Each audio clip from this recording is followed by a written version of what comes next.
वाटत नाही असं ते म्हणतात. सध्याच्या राजकारणामध्ये उपटसूम राजकारणी म्हणून उदय सामंतांची नोंद आहे महाराष्ट्राच्या राजकारणामध्ये.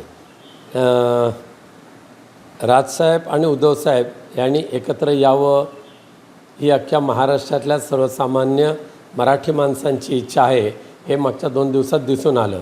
परंतु अखेर याबाबतचा निर्णय हे दोन्ही पक्ष नेतृत्व जे आहे ते घेतील आणि ते आम्हाला शिरसावंद असेल. माननीय पक्षप्रमुख उद्धवजी ठाकरे साहेबांनी जी अट घातलेली नाही पण जे मनातलं जी शंका आहे ती बोलून जी दाखवलेली आहे ती योग्य आहे, ती रास्त आहे. त्याचा खुलासा आत्ताच होणं आवश्यक आहे सुरुवातीलाच, नाहीतर आत्ता मिठी मारायची नंतर मग वेगवेगळ्या फाटे फुटत जायचे, तसं योग्य नाही आहे. त्यामुळे उद्धव साहेबांचं बोलणं किंवा त्यांनी केलेली टीका टिप्पणी ही योग्यच आहे आणि त्यावर योग्य तो विचार माननीय राजसाहेब करतील अशी मला खात्री आहे. पण महाराष्ट्राच्या हितासाठी, महाराष्ट्र द्वेष्ट्यांच्या विरोधात लढण्यासाठी आज सर्वांनी एकत्र येण्याची आवश्यकता आहे आणि एकत्र येणाऱ्यांचं खंबीर नेतृत्व आज तरी पक्षप्रमुख उद्धवजी ठाकरे साहेब करतायत.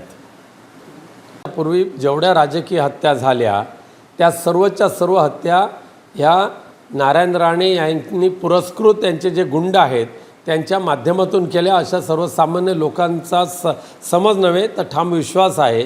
वर्तमानपत्रामध्ये सुद्धा तशा पद्धतीच्या बातम्या आलेल्या आहेत. एका खुनाच्या आरोपामध्ये तर नारायण राणे स्वतः आरोपीसुद्धा आहेत. दुसऱ्या एका खुनाच्या आरोपामध्ये नारायण राणेंचा बंगलाच उद्रेकातून जाळला गेला होता आणि त्यामुळे या पूर्वीच्या ज्या झालेल्या हत्या होत्या ह्या त्यावेळच्या गुंडांना हाताशी धरून ह्या मंडळींनी केल्या हे सिद्ध झालं आहे. दुर्दैवाने आत्ता पुनश्च एकदा राणे कुटुंबियांच्या हातात सत्ता गेल्यानंतर सिद्धिविनायक बिडवलकर असेल, सावडावचे सावंत असतील, हे आता सुरुवात झालेली आहे त्यांच्या दहशतीची, दादागिरीची आणि हत्येची. आणि त्यामुळे विकृत मनोवृत्तीचे जे नारायण राणे कुटुंब जे आहे ना त्यांना राजकीय पूर्णपणे सत्ता मिळाल्यानंतर आता भविष्यामध्ये सिंधुदुर्गाला काय काय भोगावं लागेल हे मी विचारच करू शकत नाही.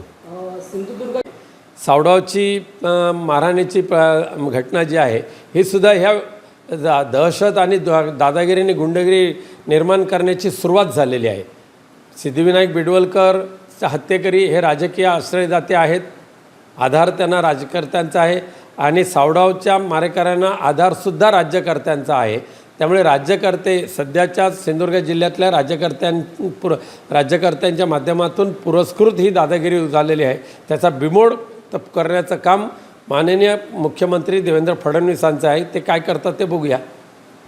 एक प्रश्न आहे, उद्धव ठाकरे मुख्यमंत्री होते त्यावेळेला ह्या 9 हत्यांचा त्यांनी तपास का केला नाही असं निलेश राणेंनी म्हटलं. बघा, कोणावर व्यक्तिद्वेष ठेवून माननीय पक्षप्रमुख उद्धवजी ठाकरेंनी मुख्यमंत्रीपदाचा दुरुपयोग केलेला नाही.